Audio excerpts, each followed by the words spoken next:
audio-visual radio experience that you can count on anytime, any day. We say this in strong authority because we got the bragging right, and guess who gave it to us? You did. And we don't take that for granted. My name is Uduak Daniel, and this morning we'll be looking into something that made the headlines, probably on all front page of Nigerian newspapers, talking about the major newspapers now, and it is about the National Assembly's proposal for November 2026. For so far up until now, the political drama that's been going on, as well as how it is affecting our social construct. It only goes fair to want to talk about where Mr. President had handpicked Amupitan, right? Professor Joash Amupitan as the new INEC chair.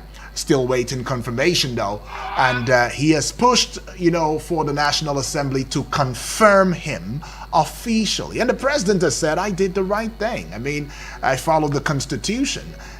So there is no flouting anywhere in the process of selection. Even as calls have come in diverse forms saying that Mr. President, you shouldn't pick. But I mean, the Constitution is clear. It is the prerogative of Mr. President to do so, as others before him have. But now the National Assembly has proposed a significant change to Nigeria's electoral calendar. And they are suggesting that the 2027 presidential and governorship elections be held in November of 2026, instead of having just one aim: to allow sufficient time for election litigations to be resolved and swearing in of new officials. All right, so the key point would be election timing, where the proposed amendment seeks to conduct presidential and governorship elections not later than 185 days before the expiration of the current administration's tenure. And it also goes to the place of early voting. So the proposal is looking into matters that concern early voting for specific groups, such as security personnel, INEC officials, up to 14 days before the election. Electronic transmission should be mandatory if should this be pushed through. Mandatory electronic transmission of results is also proposed to enhance transparency. And finally, of course, INEC and other stakeholders have backed the proposal, citing the need for improved electoral credibility and reduced post-election dispute. Dr. Steve, welcome aboard to the discourse this morning. Yeah, thank you for having me. Dr. Steve, welcome aboard to the discourse this morning. Yeah, thank you for having me. Dr. Steve Okori, I mean, this is a move. First of all, let me ask you. I mean, you've been following political trends and everything. How does this come to you? As a shock? Or were you expecting it? The proposed amendment? Yes. Oh no, beautiful. The proposed amendment? Yes. Oh no, beautiful. I think I want to align myself with the proposal. Okay. These sequel elections that we have is as a result of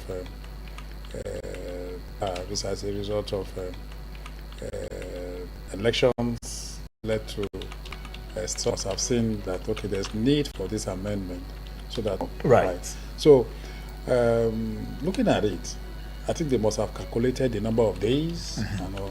So let them be very sure, so that what we will have on ground, if the Electoral Act is amended, that electoral cases are trashed, dealt with at the right time and all that. Then from there we will know. I am comfortable with that for the National Assembly to be taking in that direction, because it will save a lot of cost. Why am I saying this? Because when you go, if you are used to printing, and you want to print for like 30 states, for instance. Yeah. Of course, when you go into printing, the more the number of printing items that you want, the less the price. Oh, okay. Yeah. Yes, true. So if they are printing for a particular state in one particular election, INEC spends more money, right, compared to when they are printing Oh, yeah, okay, collectively. Collectively. Yeah. Right. Now, we're looking at Anambra in next month, Yeah. 8th of November. Now, INEC will go and print for Anambra alone. Right. If we have the next election, perhaps maybe Ekiti or so, Ekiti is coming up. If Ekiti is coming up maybe by early next year, Yes. they will still go back to the printer And print again. and print again. So, to avoid all this, right, I think that it will aid or help us to see that we don't have potential off-cycle elections when these issues are trashed. You know, any issue bordering on the electoral process. Right. Yeah. So I think it's a good idea. Okay, but the African Democratic Congress is saying that the National Assembly's proposal to move the 2027 general elections to November 2026 could destabilize governance and push the country into a cycle of endless politicking. I mean, according to the national leader, the proposed amendment is designed to ensure that all election petitions are resolved Absolutely. before May 29 of 2027 handover date. Yeah.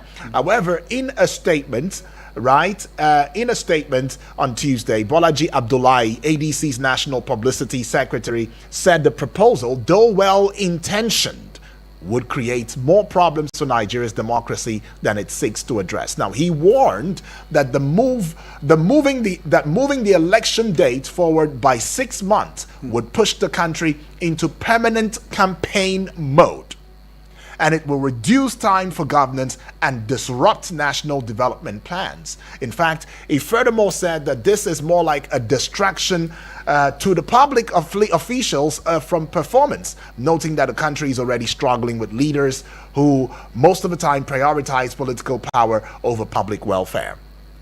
You don't think that is anything to come by? Now, number one, we have to take it that the ADC is speaking from the point of an opposition party. Right. Right. Yes, in as much as what the spokesperson have said made some sense, but we should be looking at the advantage of what this amendment will bring forward. Right. When we talk about early campaigns, I was privileged to attend, I was one of the stakeholders that attended ANIC roundtable discussion or conversation bordering on early campaigns yeah. and why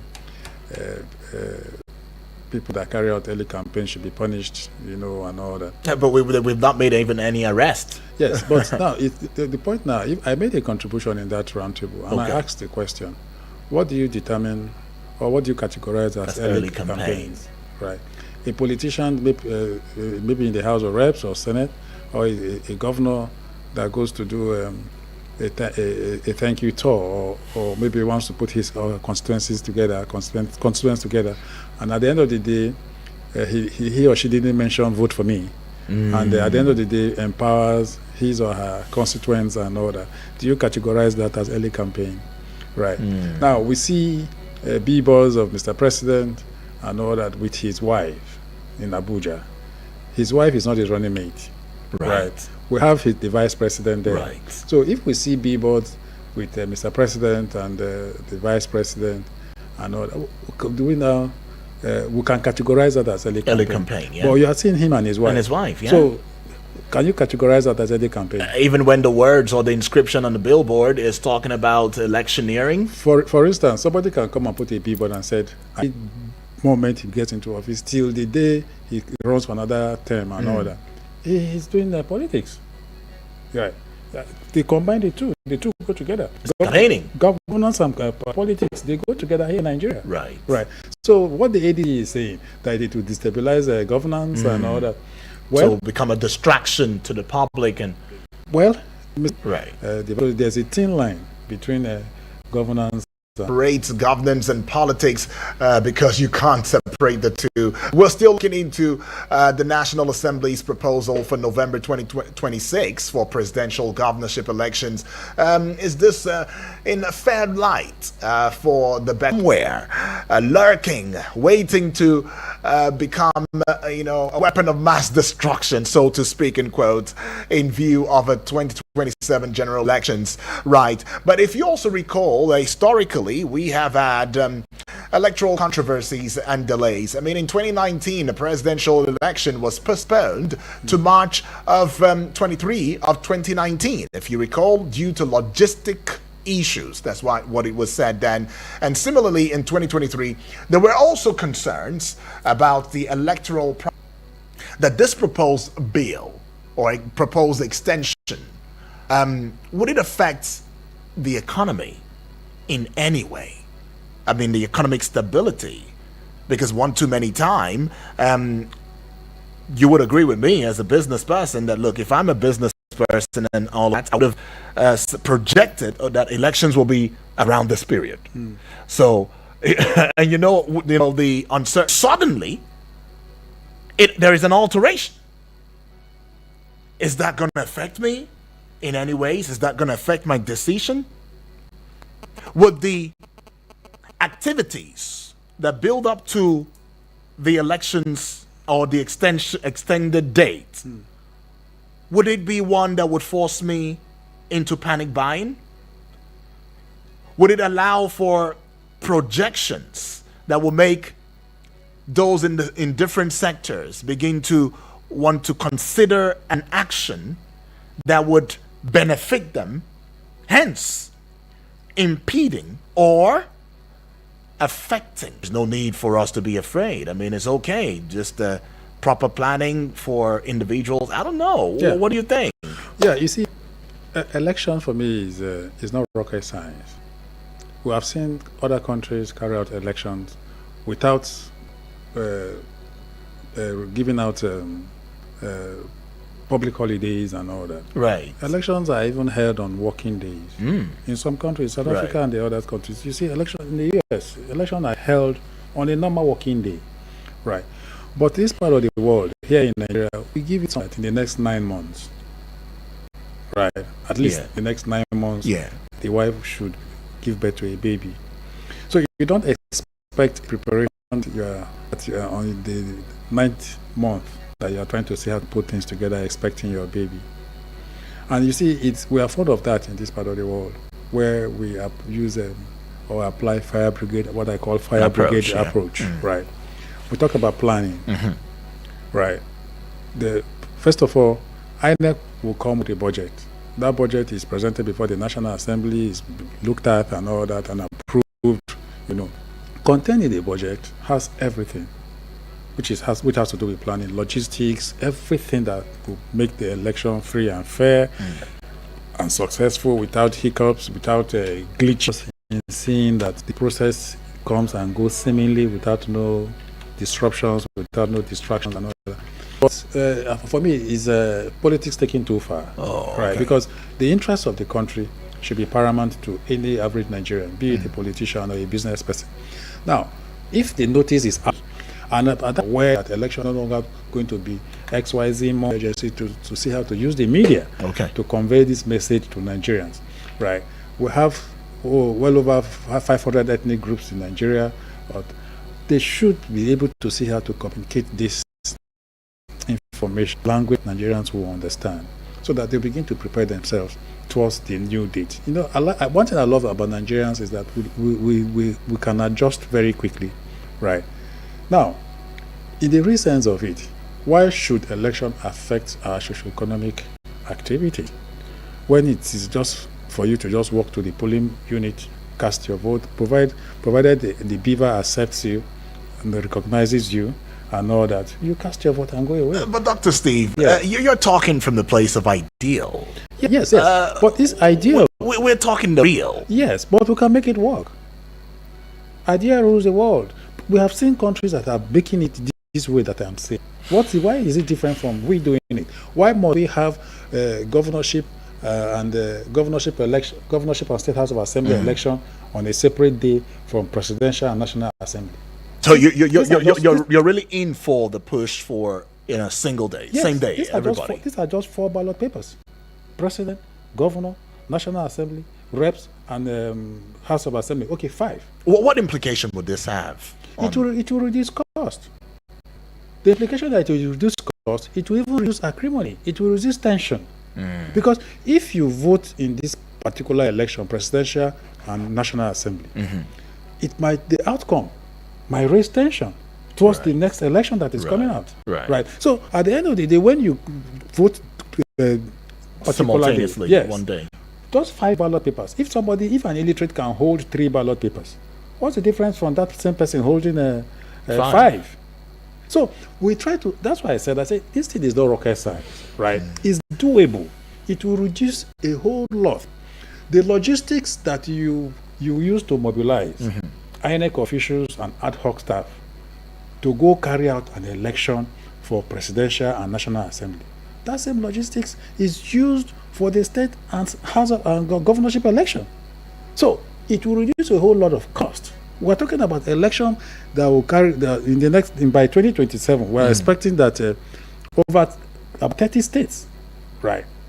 So imagine mobilize in one particular election, the same amount that you give as duty toll or duty allowances, that same money can be used to finance these elections all in one day. Is perhaps maybe 20 billion election. After a week or 2 weeks, you also use another 20 billion. So if you do it in one day, you have saved costs. Okay. So what is wrong with that? All right, what is wrong with that becomes a cue to opening the phone lines. Let us know what you think about the proposed National Assembly proposed in November 2026 for presidential governorship elections as against the February-March that we know. And don't forget that this is Eagles 102.3's Eagles Outlook, where we talk politics and current affairs. Hello, good morning. Yeah, good morning, Mr. Edward. Good morning to you, Honorable Edwards. Yes, calling from Apo. National Assembly podcast. Okay, awesome. Talk to us. I appreciate our guest is neutral. In most cases, I wonder what we actually want in this country. Because we have been complaining in this very country, Nigeria, that cases after elections to be finished, we have enough time to be done and dusted before anybody threatens. And now, the State Assembly are coming up with a good idea. You see, why we vote the people to go to that State Assembly is if they can hear our cry, if they can hear us, they have heard us. I'm not trying to work according to what we are crying for. What is wrong with that? Because in my own opinion, if I contest for governor and I won the election and I am being threatened before the court judgment, I have a better, means of, manipulating the judiciary. Absolutely. Right. They are all human beings. But if I'm not saying, where will you get that resources? Where will you get that resources? And you are in charge of the judiciary because, most of them are answerable to the governor.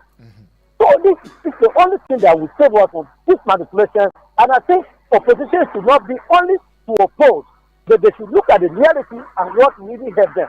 I wonder why the ABC spokesperson is complaining. Why is he complaining? He shouldn't. Because this is what Nigerians want. That is what they want to rule this country. Tell the ABC to go home and sleep. We are not interested, in going back. We want to move forward. Thank you and God bless you. All right, appreciate there. That's Honorable Edwards giving his thoughts as if the ADC doesn't find solace in this move by the National Assembly, 3 lines go to sleep. We are not interested. Well, you can be a part of the conversation, though. Let us know what you think about this. We will hand down the numbers to you, 0907 353 0044. That is the number. The other number would be 0908 766 8888. The WhatsApp portal number is 0909 705 4450.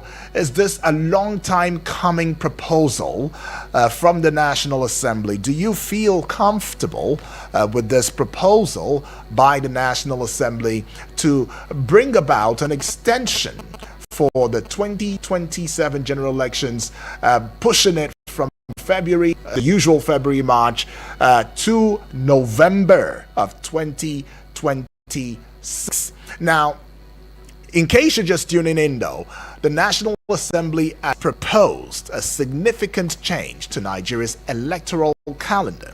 And they are suggesting that the 2027 presidential and governorship elections should be held in November of 2026 instead of the traditional February or March schedule. Now, the proposal is also having one goal in mind. To allow sufficient time for election litigations to be resolved before the swearing in of new officials, as well as ensure a smoother transition of power. Now, to achieve this, though, the National Assembly is planning to amend sections 285 and 139 of the 1999 Constitution. This will shorten the timelines for election petitions.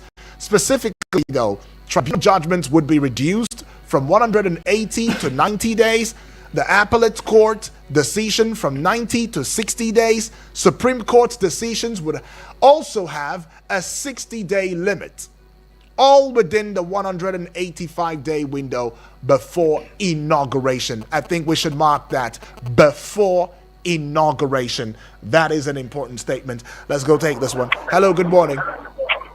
Hello, good morning. Good morning to Mr. you. Ujan, how are you? I'm fine, thank you, BB. Good morning, sir, this morning. God bless you. Appreciate it. God bless our guest. He Right. spoke very well, but Right. I not listening for beginning. What I hear for your mouth, that is what I will come out this morning. Right, talk to us. National Assembly changing the time that we go do election, the time we will not go do election. Is it going to favor the poor masses? Or people they want to travel? Can they vote a place? You can vote a place where you no register. Like now, can I go Edo State where I no register, go and vote for Edo State? Or why they cannot do it now? Make they do it now. You can stay for your home. You can vote. You can stay for your home. You use your card. It can happen like that. Make they do that thing like that. See, as I don't see now is the way to lead our election. And it will not go to favor any poor people. And they tell you the truth. Mark my word. It's the time to lead the election. I be all this changing of it's a sometimes make the list for us. If they not say our results can cast anywhere you vote, the polling unit where you vote, if they like make them put us say during Christmas Day, make them vote. It not go to favor us. Make them do it the one that will favor poor masses. That is anywhere you do, you can vote for them, and your result will come before you move out. Okay. So that not be like and nasty result. They say go to the court. You know, say court cannot have any help to help Nigeria. Please, when we vote, we can come out vote. So far, our results can count. Fine, good. God bless you, that. Appreciate it, baby. Blessing right there. Now you heard that family member, BB. Two-pronged. Two-pronged is where our conversation comes from. Number one, she's looking at the reforms within the INEC, electronic voting, which of course is part of what would be introduced with penalties for non-compliance to enhance transparency as well as reduce post-election disputes. That's one. And the second, would be the place of, she said electronic voting, right? And then she also made it clear that, look, is this going to be in favor of the masses? Is this, we hope that this will be in favor of the masses, because if it is not, what's the need? Okay, now, you see, let me respond to where she said Nigerians can vote from anywhere. Right. You see, I want to align myself with her as well on that. Like, I vote in my community. Okay. Yes. So imagine that on election day, I travel all the way from here to my community just to go and vote. That's not possible. The cost, the financial implication, and order to go to my village and go and vote and come back. Now, we use our BVN, our ATM card. Right. I have the ATM card for a UBA bank. I walk into an Access Bank ATM machine. I impute my card. They ask me for my password and all that, and I impute it. At the end of the day, money is dispensed. Right. Our voter's card can also serve that purpose. What I mean is that instead of going to my village, my rural community where I registered I can go to walk to a polling station in the FCT here for a national election, presidential election, right? I can walk to the polling unit here in FCT. My card has a VIN number, right? If it's imputed or inserted in the beaver, and my thumbprints and all that, I take, and it recognizes me, what stops me from voting here? So why must I travel to my community where I registered to vote? So INEC should look in that regard, right? Because it will reduce cost, one. It will also reduce the risk of moving from one location as far as going to that local location to go and vote. Of course, Nigeria, the way Nigeria is now, of course, we must know that insecurity is around, it's locking around. Indeed. So I agree with her. Let us see how we can vote anywhere, provided it's a national election. But doesn't it also show you, I mean, I've just recalled something I was going to say about her contribution, the place, how Nigerians feel about the judiciary. You see, let me say that the judiciary is out there to correct the wrongs.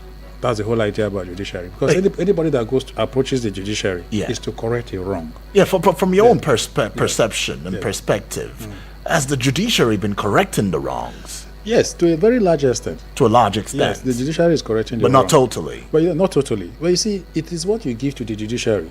That is what they look into, or they look at, and come out with their own judgment. I'll give you an instance here. Bob Risky was taken to the court by the EFCC for what now? For abusing the naira. He was sentenced to jail, right? Where he has gone to serve the term and came out. The Cubana priest was also taken to court for similar offense, abuse of naira. Right. What happened to him? He was granted bail. Yeah. So now I try to find out. You see, sometimes the legal representation, the lawyers that represent you, depends on the arguments that they put forward. Okay. Right. So perhaps Bob Risky's lawyers did not advise him well. Right. I'm trying to mistake him for her. So him. Yeah. So they advised him wrongly. Right. Because he owned up that he did that and all that. And they said in the eyes of the law, when you own up and all that, there's something, the way the justices look at it. Right. So when we look at the judiciary, we should still give them that regard, that respect, because no matter how it is, if INEC and the active participants, the politicians and all that, if they did the right thing during election period, will anybody approach the court? Nobody will approach the court for the court to begin to determine who is the actual winner and all that. Right. In Nigeria here, you see politicians put themselves together, come up with a constitution, agreed by them that this is what will guide us. And these same politicians that came together that say, okay, this is what is going to guide us, the same politicians refuse to obey what is the content of their constitution. Right. So I think that the whole idea is for us to do the right thing. Yeah. Change, our attitude should change for positive and all that. We shouldn't see politics as a do or die affair. Okay. Right. So once we decide to do the right, because the reasons why we're having this conversation, even the same politicians that are trying to see how to amend those sections of the constitution, they are the problems of this country. How do you mean? Yes. What do I mean is that they are the ones that will make INEC officers compromise. Right. Yes. They are the ones that will make the law enforcement officers compromise, because they have these public resources at their beck and call. They use these resources to see how to turn things around for their favor. Right. Because if we have conversations around our democracy, around our electoral processes and all that, we must hold the politicians accountable, because they are the reason for every issues we are having. They are the ones that will hire thugs. They are the ones that will mobilize thugs. They are the ones that will say, okay, go and disrupt elections in XYZ location against their opponent. They are the ones that will, if the law enforcement arrest their thugs, they are the ones that will go behind our back to see how to get their thugs released. And they're the ones that never get caught. Yes. The thugs will get caught and then released. Yes, and because until we begin to see how to change our laws so that we should go after the actual sponsors of these thugs, because these thugs are paid to go and carry out these acts of thuggery by who? By same politicians, right? So they will just come up with different youth groups or youth organizations in their campaigns, telling them the mandates, what they are expected to do. Why I'm saying this is because I was in the business of politics as well. I contested the election. I knew what was going on. What was going on then and all that. So for us to get it right, politicians, number one, should change their attitude. Yes. They should change the way they play the game. It's not a do or die thing. If you lose, your people vote for you, so be it. If they don't, you go and rest. They wait for another day. Right. So this whole thing boils down around these politicians. They must change their way, because if they change their attitude, it will go a long way in even reducing these issues that we are talking about. So you're telling Nigerians to embrace this proposal from the National Assembly? Absolutely, 100%. Without fear? No, without fear. For this is not a rubber stamp thing. It's for the benefit of the country. It's for the benefit of the judiciary. It's for the benefit, because when INEC approaches the court in defense of the results that they have tendered, INEC hires external lawyers, and it is our state resources they use in paying external lawyers, right? So imagine the number of cases that goes to the tribunal, that gets up to the Supreme Court. INEC pays these people, right? So it will reduce a whole lot of cost. So if this proposal, our amendment, sees the light of the day, it will go a long way in reducing a lot of things that we are complaining about here. Right. Yeah.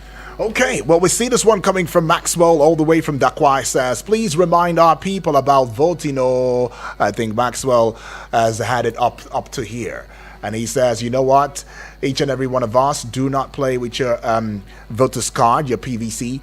Do not play with it. Don't joke with it. I mean, already the online voter registration, Kano has taken the lead now, over 7 million. So every other state, please, let us come out to vote so that tomorrow it doesn't also become an issue where we say, had I known, I wish I came out. And then it's really even sadder or saddest, the fact that you hear some persons will come out and say, I did not vote. I did not vote. I did not vote. They love confidence. They expect that votes should count, right? If they don't see those votes being counted, they lose confidence and all that, and that results to apathy. Right. And so at the end of the day, you come and die on somebody's behalf. At the end of the day, they will come and tell your families that it's a sad thing. That's if your family is recognized. Yes. I mean, the country just moves on. Of course, the country will definitely move on. We'll see this one coming from Joseph from Jahi. He says, good morning, Eagles FM. Good morning. I'm well satisfied. Nationwide, irrespective of location and the bank, then our voters card should be operational nationwide without traveling to my village. This is not only to you gave the ATM, also speaks, volumes. Because if I'm using, you gave UBA, accessing an ATM for access bank, and all of that, and then the money comes out. That is satisfaction. Exactly. Right. So it means that it will also bring about a renewed faith or hope, as aligns with the administration's mantra of renewed hope, in the sense that Nigerians, the citizenry, will begin to believe more in the system rather than lose faith. Exactly. And weaponize individuals over institutions. Well, Dr. Steve Okore, I wish we could have more conversations and continue this, but yes, it's been quite insightful, and thank you for stopping by at the studio. Even on short notice, you still decided that no, it's not going to be a phone call. We should have that conversation live in the studio. Thank you. Right, and to you two who have joined in your voice, you have spoken comprehensive wisdom, and we don't take lightly